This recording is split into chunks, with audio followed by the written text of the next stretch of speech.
7 দিনের রিমান্ড দিয়েছে, যেটা আইন এটাকে করে না। আর এই ছেলেটা হচ্ছে গোল্ডেন জিপিএ পাই পাওয়া একটা ছেলে, মাত্র ঢাকা কলেজে ভর্তি হয়েছে, একটা মেরিটিয়াস স্টুডেন্ট। কিন্তু এই যে 7 দিন তাকে রিমান্ড দেওয়া হয়েছে, তার এটা শারীরিক এবং মানসিকভাবে তাকে যে হেনস্থা করা হবে, তার এটা শিশু আইনের পরিপন্থী এবং মৌলিক অধিকার ও মানবাধিকারেরও পরিপন্থী। তার জন্ম আমরা আদালতে জমা দিয়েছি। তার বয়স হচ্ছে মাত্র 17 বছর, কিন্তু তাকে আজকে 7 দিনের রিমান্ড নেওয়া হয়েছে। আমরা 4 দিন থেকে প্রতিদিন সকাল থেকে সন্ধ্যা পর্যন্ত এখানে অপেক্ষা করতাম।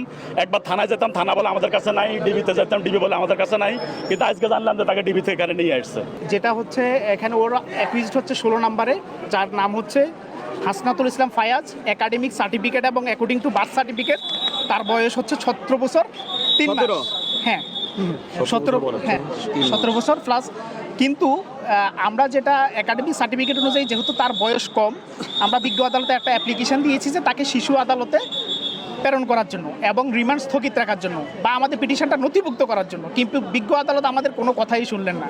তিনি এটা যেহেতু তাকে সাসপেক্টেড করা হচ্ছে শিশু একাডেমিক সার্টিফিকেট অনুযায়ী, তাহলে অবশ্যই তিনি এটা পেন্ডিং রাখতে পারতেন, বয়স চাষাবাসের জন্য রাখতে পারতেন।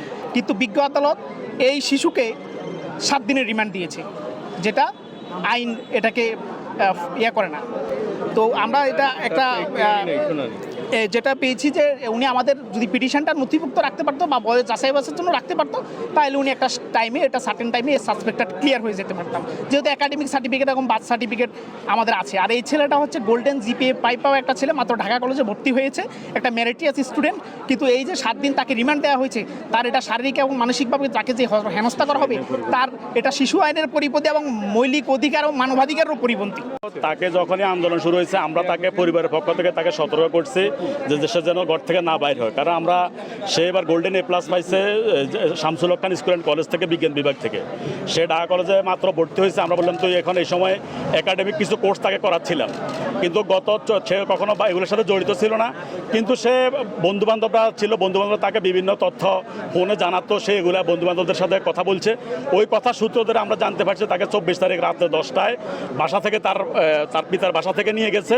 নিয়ে গিয়ে বলছে একটু থানায় গিয়ে একটু কথা বলবে, তার সাথে ওখানে কথা বলছে। কিন্তু আমরা পরবর্তীতে জানতে পারি যে থানা নিয়ে তাকে তার শারীরিক নির্যাতন করে, তার থেকে যাত্রাবাড়ি থানায় শারীরিক নির্যাতন করে তাকে পুলিশে নিয়ে আসছে। আজকে তার থেকে কথা বললাম। এখন তো তাকে আজকে আবার আমরা শিশু, সে মাত্র তার জন্ম আমরা আদালতে জমা দিয়েছি। তার বয়স হচ্ছে মাত্র 17 বছর, কিন্তু তাকে আজকে 7 দিনের রিমান্ড নেওয়া হয়েছে। আমরা আদালতের কাছে ন্যায় বিচার প্রত্যাশা করেছিলাম যে শিশু আদালত এটাকে প্রেরণ করে শিশু হিসাবে তাকে নথিভুক্ত করে শিশু আইনে তার বিচার ব্যবস্থা করা হোক, যদি সে প্রকৃত অপরাধী হোক। কিন্তু তাকে 24 তারিখ ধরে আজকে 28 তারিখ, 4 দিন পরে আমরা পরিবার জানি না, আমরা বিভিন্ন থানায় যখন খবর নিচ্ছি, এই থানা বলে ওখানে নাই, এই থানা বলে ওখানে নাই। কিন্তু 4 দিন পরে আজকে তাকে আমরা একটু আগে আমরা প্রতিদিন এখানে এসে দাঁড়িয়ে থাকতাম, আজকে হঠাৎ করে দেখি যে তাকে এখান থেকে বাইর করছে।